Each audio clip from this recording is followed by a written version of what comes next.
Hola, ¿qué tal? Vamos a continuar entonces con el desarrollo del contenido temático de la asignatura que lleva por nombre Derecho Constitucional y Amparo. En esta ocasión vamos a analizar lo relativo al sistema interamericano de promoción y protección de los derechos humanos y la obligatoriedad de la jurisprudencia de la Corte Interamericana de Derechos Humanos, por lo que para dimensionar el alcance actual de lo que es el control de la convencionalidad en México, pues es muy importante tener en claro que dicho control surgió de un desarrollo jurisprudencial por parte de la Corte Interamericana de Derechos Humanos. Por lo anterior, nos vamos a permitir realizar algunas precisiones históricas y conceptuales sobre el sistema interamericano de protección y promoción de los derechos humanos, para lo cual pues es importante precisar que con posterioridad a la vinculación por parte del gobierno mexicano a la Convención Americana de Derechos Humanos en 1981, el Estado mexicano se hizo parte de la Convención Interamericana para Prevenir y Sancionar la Tortura en el año de 1987 y asimismo se adhirió al protocolo adicional a la Convención Americana de Derechos Humanos en materia de derechos económicos, sociales y culturales, mejor conocido como el Protocolo de San Salvador de 1996. Asimismo, formó parte de la Convención Americana para Prevenir, Sancionar y Erradicar la Violencia contra la Mujer, conocida como la Convención de Belén en el año de 1988, y también se adhirió a la Convención Interamericana para la Eliminación de todas las formas de discriminación contra las personas con discapacidad en el año de 2001, así como de la Convención Interamericana sobre Desaparición Forzada de Personas en el año de 2002, y también adhiriéndose posteriormente al protocolo de la Convención Americana relativa a la abolición de la pena de muerte en el año de 2007. Todos estos tratados desde luego desarrollan y amplían el contenido y alcance de la Convención Americana de Derechos Humanos, por lo que deben ser considerados al momento de realizar el denominado control de la convencionalidad según sea el caso. Respecto a los derechos humanos, hay que recordar que México es parte de la totalidad de los tratados del hemisferio sobre la materia. Y en este punto pues es importante precisar que la Convención Americana sobre Derechos Humanos es el tratado interamericano que define ampliamente los derechos humanos y las correlativas obligaciones de los estados parte, y que institucionaliza y articula entonces el funcionamiento de la Comisión y por ende de la Corte Interamericana de Derechos Humanos. México es parte en la Convención Americana de Derechos Humanos desde el mes de marzo de 1981, y de esta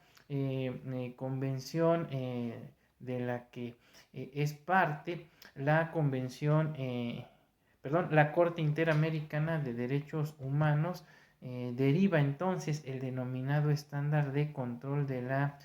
convencionalidad.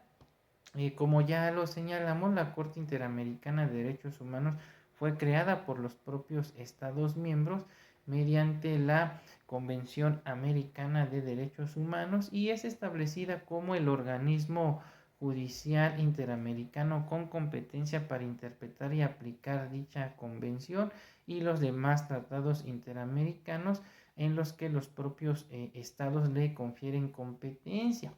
Este es un punto importante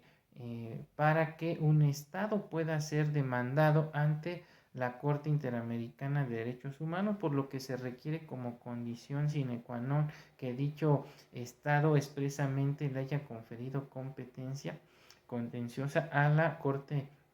Interamericana de Derechos Humanos. En México, desde luego, se la confirió desde el año de 1988. La Corte Interamericana de Derechos Humanos está compuesta por 7 jueces o juezas nacionales de los Estados miembros de la Organización de los Estados Americanos, los cuales son propuestos y seleccionados por los propios estados en el marco de la Asamblea General de la organización. Sus decisiones son definitivas e inapelables y se basan en la normatividad internacional, principalmente en la Convención Americana de Derechos Humanos. Por ello, la Corte Interamericana tiene a su cargo labores propias del control concentrado de la convencionalidad, eh,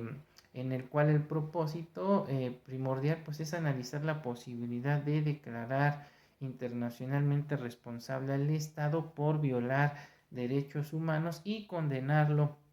a reparar integralmente las violaciones a tales derechos humanos que en su caso le sean imputables. Al interpretar y aplicar la Convención Americana de Derechos Humanos, la Corte Internacional de Derechos Humanos determina el contenido y alcance, así como los límites legítimos de los derechos humanos establecidos en la referida convención y en los tratados interamericanos que la complementan y desarrollan, por lo que su jurisprudencia es parte integrante del texto de la Convención Americana de Derechos Humanos y desde luego debe ser incluida en el control de la convencionalidad que realiza ella misma y las autoridades nacionales que están obligadas por los tratados interamericanos. Ahora bien, la obligatoriedad de las sentencias de la Corte Interamericana de Derechos Humanos debe ser analizada considerando los diferentes componentes de tales sentencias y sobre todo las que están contenidas en la parte resolutiva y el análisis de fondo. Así, en tratándose de la parte resolutiva de las sentencias de la Corte Interamericana de Derechos Humanos, pues es evidente que solo pueden tener un efecto obligatorio interpartes, es decir, solo para las partes que formaron parte de ese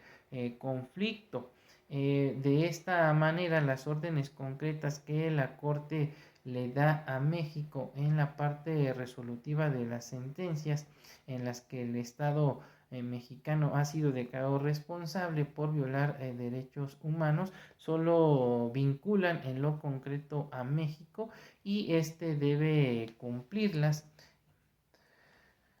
Ahora bien, la Suprema Corte de Justicia de la Nación no ha sido ajena a esta discusión y en el marco del asunto varios 912 diagonal 2010 estableció la siguiente tesis aislada que lleva por rubro: sentencias emitidas por la Corte Interamericana de Derechos Humanos son vinculantes en sus términos cuando el Estado mexicano fue parte del litigio, y de la cual se desprende entonces en términos generales que el Estado mexicano, al haber aceptado la jurisdicción de la Corte Interamericana de Derechos Humanos, pues está obligada a cumplir con las determinaciones que en su caso emita dicho tribunal, siempre y cuando el Estado mexicano haya sido parte en algún conflicto que haya sido resuelto por parte de este tribunal interamericano. Sin embargo, aquellas determinaciones que de las que el Estado mexicano no es parte, si bien no son obligatorias, sí pudieran ser en su momento determinaciones en las cuales pudieran apoyarse los jueces al momento de emitir sus determinaciones, es decir, son simples medios de ilustración. Asimismo, tenemos la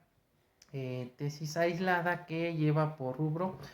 criterios emitidos por la Corte Interamericana de Derechos Humanos. Cuando el Estado mexicano no fue parte, son orientadores para los jueces mexicanos siempre que sean más favorables a la persona en términos de lo primero por el artículo primero de la Constitución Federal. Y de esta tesis se refiere entonces que la Suprema Corte de Justicia de la Nación precisó que los criterios de la Corte Interamericana de Derechos Humanos que derivan de las sentencias en donde el Estado mexicano no intervino como parte del litigio, son orientadores para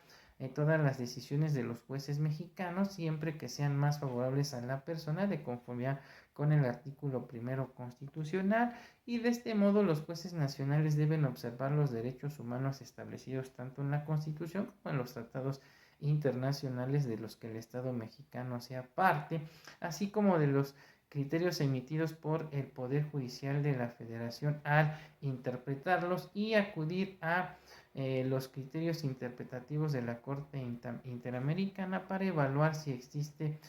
alguno que resulte más favorable y procure una protección más amplia del derecho que se pretende proteger, y que esto no prejuzga la posibilidad de que sean criterios internos los que se cumplan de mejor manera con lo establecido por la Constitución en términos de lo dispuesto por el artículo primero de la propia norma fundamental, lo cual tendrá que valorarse caso por caso a fin de garantizar siempre la mayor protección a los derechos humanos. Bien, ahora vamos a analizar entonces lo relativo al control de la convencionalidad y la función complementaria de los tratados internacionales, y en ese sentido pues es importante precisar que la Suprema Corte de Justicia de la Nación es el órgano que se erige, como ya lo habíamos comentado, como el Tribunal de Control Concentrado de la Constitución, incluso con las reformas constitucionales de junio de 2011, por lo que la Suprema Corte de Justicia de la Nación y por supuesto los tribunales de la Federación siguen siendo los únicos órganos que pueden declarar la inconstitucionalidad de una norma.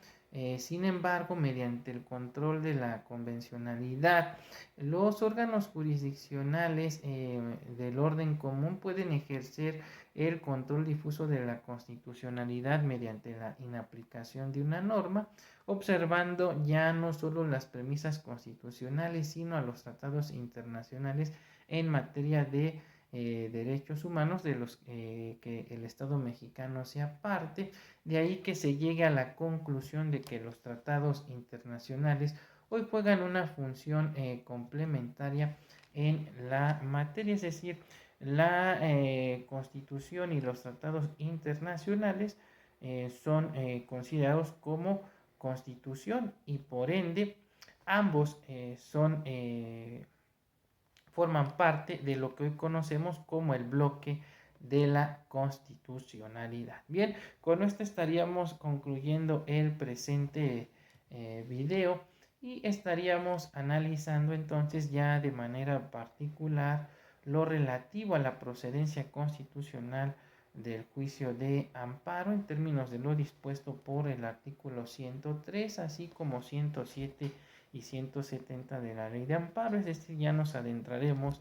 al estudio del amparo como mecanismo de control constitucional y de la convencionalidad a través de sus dos vías, es decir, el amparo directo y el amparo indirecto. Por el momento me despido. Hasta pronto.